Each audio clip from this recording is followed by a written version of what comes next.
ഹോർമുസിലെ നിയന്ത്രണം നീക്കുന്നതിന് UN രക്ഷാസമിതിയിൽ Bahrain കൊണ്ടുവന്ന പ്രമേയം റഷ്യയും ചൈനയും വീറ്റോ ചെയ്തു. ഇതോടെ പ്രമേയം പരാജയപ്പെട്ടു. വെടിനിർത്തലിന് വഴങ്ങിയില്ലെങ്കിൽ കടുത്ത ആക്രമണമുണ്ടാകുമെന്ന ഭീഷണിയുമായി ഡൊണാൾഡ് ട്രംപ് രംഗത്തെത്തി.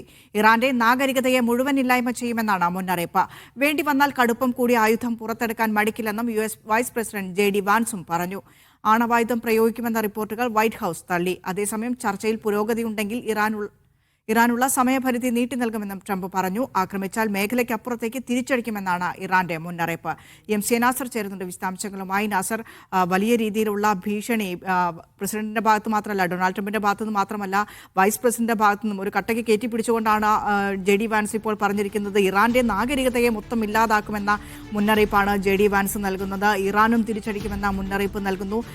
ഇന്ത്യൻ എംബസി ഇറാനിലുള്ള ഇന്ത്യക്കാരോട് അടുത്ത 48 മണിക്കൂറുകൾ സുരക്ഷിതമായ സ്ഥലങ്ങളിൽ കഴിയാൻ അത്തരത്തിലുള്ളൊരു മുന്നറിയിപ്പ് നിർദ്ദേശം ഇന്ത്യൻ എംബസിയുടെ ഭാഗത്ത് നിന്ന് ഇറാനിലുള്ള പ്രവാസികൾക്കുമുണ്ട്. അപ്പോൾ ആ രീതിയിൽ വലിയ രീതിയിലുള്ള ഒരു യുദ്ധ മുന്നൊരുക്കമാണോ, യുദ്ധ സന്നാഹമാണോ എന്നുള്ളൊരു ആശങ്കയാണ് ലോകത്തിനാകെ ഇപ്പോഴുള്ളത്.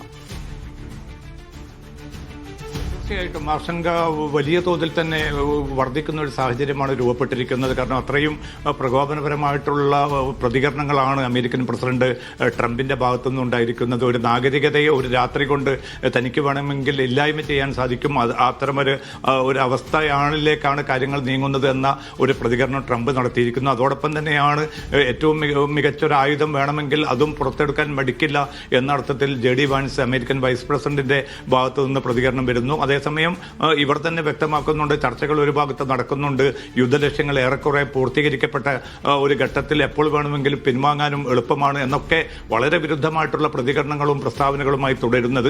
അതിനോട് അതിശക്തമായിട്ടുള്ള എതിർ പ്രതികരണം തന്നെയാണ് ഇറാന്റെ ഭാഗത്തു നിന്നും ഉണ്ടായിരിക്കുന്നത്.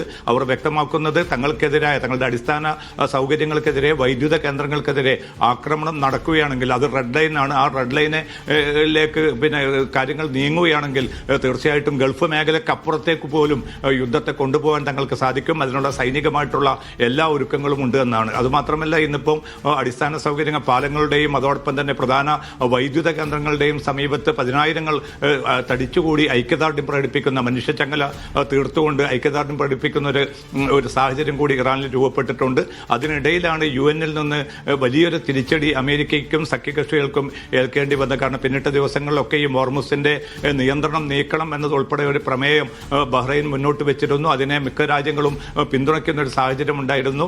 അമേരിക്കയുടെയും റഷ്യയുടെയും പിന്തുണ തേടിയ പ്രമേയത്തിൽ കാതലായ മാറ്റങ്ങൾ വരുത്തി. പക്ഷേ എങ്കിൽ പോലും ആ പ്രമേയം ഒടുവിൽ വോട്ടെടുപ്പിന്റെ ഘട്ടത്തിൽ അമേരിക്കയും റഷ്യയും, ഈ രണ്ട് രാജ്യങ്ങളും ഇറാൻ അനുകൂലമായിട്ടുള്ള ഒരു തീരുമാനം കൈക്കൊള്ളുകയും അങ്ങനെ പ്രമേയം വീറ്റോ ചെയ്യുന്ന ഒരു സാഹചര്യം രൂപപ്പെട്ടിരിക്കുന്നു. ഇന്ത്യ ഉൾപ്പെടെ 2 രാജ്യങ്ങൾ, കൊളംബിയ, ഇന്ത്യ, ഈ 2 രാജ്യങ്ങൾ പ്രമേയത്തിന്റെ വോട്ടെടുപ്പിൽ നിന്ന് വിട്ടുനിന്നതായിട്ടുള്ള, ഇന്ത്യയല്ല പാകിസ്ഥാനും അതോടൊപ്പം തന്നെ കൊളംബിയയും ഈ പ്രമേയത്തിന്റെ വോട്ടെടുപ്പിൽ നിന്ന് വിട്ടുനിന്നതായിട്ടുള്ള റിപ്പോർട്ടുകൾ പുറത്തു വരുന്നുണ്ട്. 11 രാജ്യങ്ങളാണ് ഇതിനെ പിന്തുണച്ചത്. ആ 11 രാജ്യങ്ങൾ പിന്തുണച്ചെങ്കിൽ പോലും പ്രമേയം പരാജയപ്പെടുകയായിരുന്നു. ഇത് ആഗോള ഷിപ്പിംഗ് രംഗത്ത് വലിയ തിരിച്ചടിയായി മാറുമെന്നൊരു മുന്നറിയിപ്പ് ബഹ്റൈൻ നൽകുന്നുണ്ട്.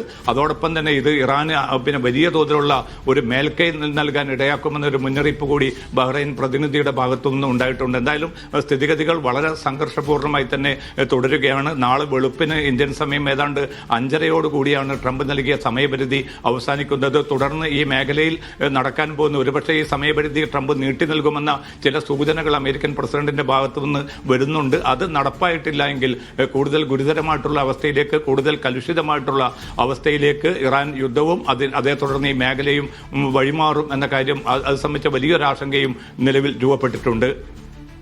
ശരി, സമഗ്രമായ വിശദാംശങ്ങൾ നൽകുകയായിരുന്നു MC നാസർ.